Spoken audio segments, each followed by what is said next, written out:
Cameron was having a lot of leg pain. We took him in to the emergency room because it was very, very painful. Ended up seeing quite a few different specialists, and they did a biopsy of some lesions in his leg, and then that's when we got the call that it was cancer. So they had to do a colonoscopy and find out where it was coming from. And so Mother's Day, we got the official diagnosis for colon cancer. It was devastating. It was heartbreaking, and it turned our world completely upside down. For myself, I was in shock. Cameron was the only one who was extremely positive through the whole thing, and we've just followed him. It's hard for me seeing what other people feel.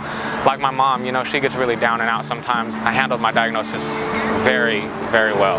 And it really has to go to God, because without him, I don't think I could. But I came to amends with it, and it doesn't really bother me.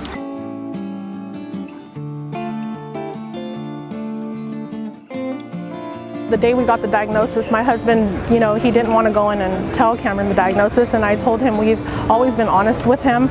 So we did together go in and tell him, and Cameron, he looked at us and said, "Mom, Dad," he goes, "I know." Cameron said that he spoke to God already, and God told him and let him know that he's right here with him, with us. When you're hurting, it's easy to sit at home, you know, kind of wallow in despair, but Cameron has such a heart for the community. Being out here and doing things for others, it takes his mind off of it. And us as a family, it does the same thing, you know? So it's a beautiful thing to be able to do for others, and I think that's why we're in 100% in doing this for him.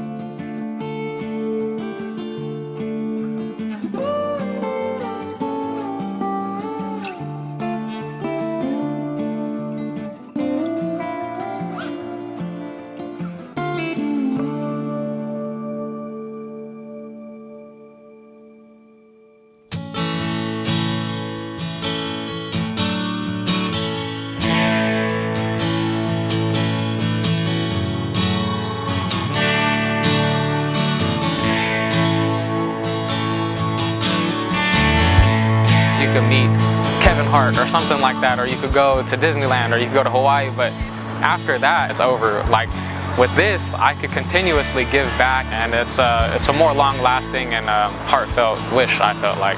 I think right now we're just at the start of what we could do for the community. In the next few years, I hope to get really established and learn about running my own nonprofit. I really hope that we could reach a lot of people out here. You could ask for anything else, and he wants to give back. It's a blessing to be able to help him fulfill his dreams. He wants to help the community, and he wants to do haircuts for homeless, and it's a good cause. I'm happy to be a part of it. We have someone here that has already accomplished the idea that we thought of in our head, and then he just pulled up to our house, and we've seen our final product right in front of us, and it was pretty cool. It really makes me feel good that other people are willing to help and donate to my wish, and I feel like I have people behind me to back me up and really support me in my idea on how to help out, so I don't feel as lonely anymore.